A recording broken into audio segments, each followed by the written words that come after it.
Hello and welcome to episode 3 of Sunland Minds podcast. In this episode, Janine and Olivia are going to sit down and have a chat about pressure. Hello, I'm Olivia and today we're going to talk about my experiences with pressure within football.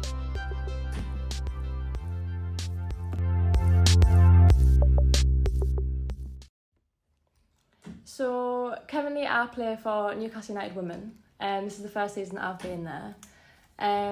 Prior to this, I've been at both Sunderland and Middlesbrough. And through my journey as sort of like a young player, I was at both Sunderland and Middlesbrough Academy, so I've sort of been all over the North East. Yeah. But yeah, currently my first season here is at Newcastle. Yeah. So how long have you been playing at Newcastle? So this is my first season here, but playing sort of senior football, I made my debut when I was 17 for Sunderland first team. That was in the WSL. That's sort of like the top league. But I've also spent the majority of my sort of senior career at Middlesbrough. So I was there for 3 seasons, I think, before sort of settling down where I am now at Newcastle. So obviously you really enjoy football. When do you think you started to feel like the negative impacts from it, like with the pressure and that sort of stuff? Yeah, so when I was really young, I feel like I didn't really feel that sort of pressure. So I started off with a boys' team and I think I quite enjoyed being the girl on the team, and I quite enjoyed sort of being one of the best ones as well. When I first started feeling pressure, so when I played for sort of Middlesbrough Academy, under 15s I would say, that was sort of the time where I started getting sort of recognised as sort of like a good player, and I was sort of in and out of sort of England as well at the time. And I think going away to England, I didn't sort of feel that pressure in that environment because there was no pressure sort of to perform really well. It was sort of like an experience that you had to just go and enjoy and embrace. Yeah. But coming back to like my club after being away at England, I did feel pressure because I sort of, everyone there knew I'd been away, so it was sort of the pressure of, oh, she must be the best player here, she must carry this team, blah blah blah. So like coming back into that environment and sort of having that pressure from like coaches, family, like of being that player, like that had a really negative effect. When I was sort of around that time, like 14, 15, I started getting really bad anxiety for football. Mm-hmm.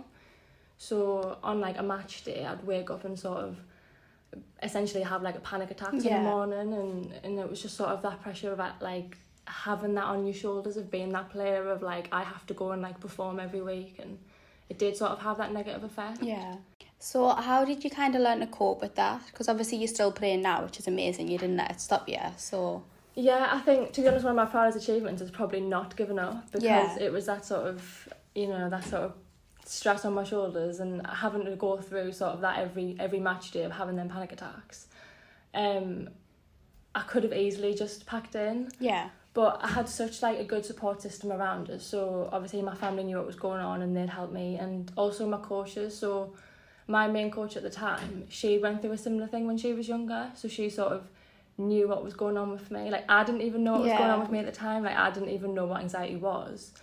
I feel like you don't, do you, until like you experience it yourself. Exactly, and I think one of the things, I know we've spoken about this before, like you don't learn like about it in school. No. You sort of, you learn what it is when you go through it. I think that's what makes it so hard, because you don't know what's happening. Definitely, and I was like experiencing all these symptoms, and I was like being like physically sick before a game, and I was like, I don't know why this is happening. Like I didn't understand like what these symptoms were, but my coach at the time when she was younger, she went through the same thing with football, so she literally knew exactly what was going on, like why I felt like this. And the physio who worked with me at the time as well, he was brilliant, because he struggled with anxiety at that time. And I'd literally just have like one-to-ones with him like when I was feeling like that, and it was great. And they were so like patient with me, and like they understood what I needed and how to like take that pressure a bit away from me. So like if I turned up on the match day and it was too much, they would literally just be like, you don't have to do anything you don't want to do. And obviously being at that age, that's exactly what I needed. I needed that pressure taken away. So I was so lucky to have that support system around us. Definitely. So how do you cope with it now then? Because obviously you're still playing now, and I feel like anxiety is one of them things that doesn't really go away, does it? You just learn to cope with it, and then it doesn't affect you as much. So at the time when it was bad, I'd sort of get advice from people about how to cope with it. So I did go to the doctors. They try to prescribe me with medication, but we decided to like not take that route, especially at that age. So I did have an appointment with like a sports psychologist who sort of gave me some tips and stuff of like the ways to sort of prep my mind on like a match day. But I think like the most like important thing that worked for me was just sort of like being patient with myself and like knowing that it's not gonna like go away overnight. And it was sort of like a long process of just being patient and sort of celebrating the small wins as well. So like if I'd wake up on a match day and I'd feel like 1% better, then I would like celebrate that and I'd be like, look how like the progress that I'm making. Or because I couldn't eat, if I could like stomach one piece of toast, being like, look how far I've came. That's so important, isn't it? Because I think when you're struggling, especially, you focus on the negatives. Yeah. So it's really important to like bring your mind back to the positives, really. And definitely. And I think it's not like a one thing like works for everyone. Yeah. I think you need to find out what works for you. So even daft things like I would just like sit on my bedroom floor because that's where I felt comfortable. That's where I felt like on the bathroom floor. So I could lock the door and I would just like be in my own head, in my own space. Yeah. Just like finding out what works for you and just not being afraid to just like try things. Like if it works, it works. If it doesn't, it doesn't. And like speaking to people about it, like was like I said, I was so lucky to have a support system around me, so I could literally go to my coach and just speak about how I was feeling, and she could just relate to everything.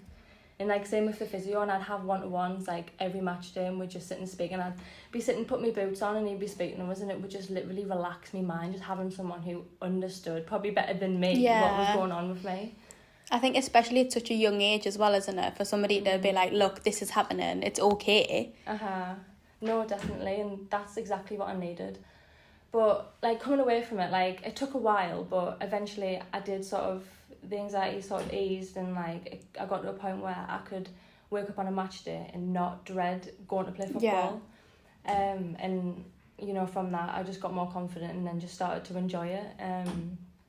But like you said, like it doesn't completely go away, and I still have games where like I do get really nervous. But I know how to control it, and it's rather than that is controlling me, I'm sort of in control of that. Definitely. And I sort of fuel them nerves to sort of have a good performance rather than for it to fill me with dread and sort of worry and stuff. So like now looking at it, my nerves is a good thing. Yeah, it's not overwhelming, it's not overpowering, it's controlled, and like I said, like it fuels the performance. So yeah, I think that's a really nice way to look at it. Like it doesn't have to always be a bad thing to feel like, because I think especially when you first start to struggle with anxiety, it can feel like such a burden. Like you're carrying such a heavy weight with you. Definitely. So like you said, just speaking to somebody who can understand, I think can just like make you feel a million times better. Just to like reassure you and like just tell you like this is normal, it is okay. Yeah. I feel like especially with panic attacks, because first time I ever had one, I thought I was dying. Yeah. Like it's literally so scary. Yeah, it is. It's horrible. I remember waking up on a match day, and I'd wake up like an hour before my alarm really early in the morning, and my heart would just be pounding out my chest, and it was like my brain knew I was waking up to a match day, and like I'd be shaking, sweating, like, and I'd just feel so sick, like, and I'd be like, what is going on? Like I haven't even woke up properly yet, and my body is like panicking. And I just remember being like, I just don't know what's going on with me. It was almost like I was waking up from a nightmare, but like the feelings weren't going away. And like when it was bad, it got to a point where I couldn't brush my teeth, because if I would put anything near my mouth, it was like my body thought I was trying to feed it, and it would make us feel sick. Like it was bizarre. Like I was just feeling so like nauseous. But so do you have any sort of like little routines or anything that you do like before match day and stuff now to like keep you? Yeah, I think I always wake up with enough time that I can just sit and chill. So I don't like to wake up, get ready and then go. I sort of like having time to just relax, chill, get ready like slowly. I always put my makeup on because I like just feeling like ready for the day. Like it makes us feel better. But just making sure I get like good food on board, and I always need to have a good meal the night before as well, because I feel like it sort of preps us. But just trying to like stay relaxed and not think too much about what's about to happen. Just sort of enjoy it, be in the moment, and just obviously be aware you've got a game coming up, but sort of not overthinking it and stressing yourself out about it. Just enjoying the sort of the morning of a match day. Like, enjoy the build up to it instead of stressing about it. Do you know what I mean? Definitely. So obviously you talk a lot about feeling like anxious and pressure when you were younger. Have you had them as like an adult? Yeah, so when this was only about I don't know, about a year ago or something. It was sort of during COVID. I'd left Middlesbrough and went to Sunderland because although they were in the same league, Middlesbrough were technically fighting a relegation battle and Sunderland were going for promotion, so it was a completely different challenge. I left Middlesbrough, went to Sunderland, but like I said, at that time it was like during COVID and stuff, and that sort of, in a way, was quite bad timing. I went there and I just had a lot of pressure on my shoulders. So I was going into a team that was really successful. Yeah. And I went there sort of putting pressure on myself that I had like big boots to fill. So I think a lot of the time we do that, don't we? It's not the pressure from other people, it's the pressure we put on ourselves. Definitely, and that's definitely what I'm guilty of. I put this stress on myself that I need to perform every time, that I can't make any mistakes. You know, and it just completely takes the enjoyment away from it. Yeah. And once the enjoyment's away, then you just can't perform, and it becomes a chore. Like, it's not a hobby anymore, it's not something you enjoy, it's literally a chore.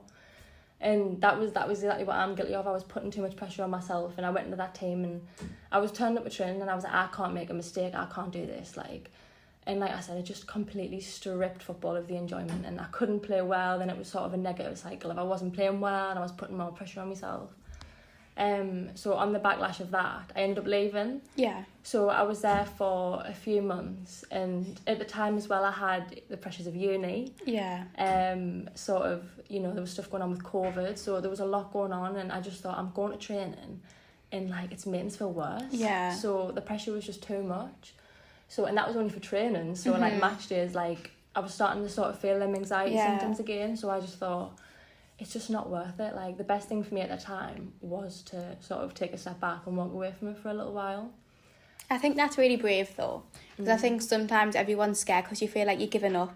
When actually, I think when you're battling with yourself mentally, the best thing to do is to give yourself that time and that space. And I think it is really brave. Definitely. And I think walking away from it was probably the best thing I've ever done. Yeah. Because I took a step back. I sort of like sorted myself out mentally. You know, I finished uni, COVID sort of, you know, passed. And then once I was sort of in a better headspace and I was sort of not feeling that pressure, that anxiety of sort of life, really, I then picked up football back up. So, and when I did go back to it, it was like amazing again, and I loved it. And so I always sort of thought like, oh, was it the best decision to like leave? You know, should I have gave up? But it was, because when I went back, it was so much better. And I just felt so much happier playing, and now I'm back to loving it again. So I think that's really good. I think as well, obviously you've spoke about football, but I think the coping strategies and like the methods you've said could be like useful for anyone who's struggling with like pressure and anxiety. Definitely, and I think it's good to recognise that like pressures can come from anywhere. Yeah. Do you know what I mean? Like something that you enjoy the most, and you wouldn't think you would get these anxieties from it, but you do. Definitely, and I think sometimes it just shows how much we care about something. Yeah. Because it literally can come from anywhere, like work, uni, like a hobby, like we really spoke about. It can be anything. And it can be like us putting pressure on ourselves, but it can be external as well, feeling pressures from like coaches, family, friends, or, you know, just say if you have like a sibling who's doing well at something, sort of having to live up to something like that, like can come from anywhere. It can. But I think you've covered some like really nice coping strategies. Obviously, like don't be scared to walk away, give yourself time, take a break, try not to pile the pressure on yourself. Definitely. Because we're all so guilty of doing that. I think just listening to your body as well, and knowing when you need to take a step back, and you know, if you're feeling overwhelmed, it's okay to walk away from something. It doesn't mean it's forever. Like, you can literally take a step back and come back to it when you're ready, and no doubt you'll come back to it feeling loads better, finally enjoying it, and you can actually, you know, play or perform like you can do. You spoke about as well getting into like a nice routine and stuff. I think that could be helpful for a lot of people. Definitely. I think that's a really important thing, actually, having like a routine. And that was like me on a morning when I felt as bad as I did. I sort of got myself into a routine that made me feel as comfortable as I could. And like I said, it's fine that what works for you, and if like sitting on your bathroom floor works, like will it work? Do you know what I mean? It's fine now what works, and you know, not being afraid to try things. And giving yourself that space to think about what works as well. And definitely. Don't put these unrealistic expectations on yourself. Like, if you wouldn't put them on someone else, why do we put them on ourselves? Exactly. I think sometimes we think just too highly of ourselves, and we think we're like superhuman. Yeah. But really. Thank you for listening to my story. This was episode 3 of Sunderland Minds podcast. Come back next time for a new episode. Bye.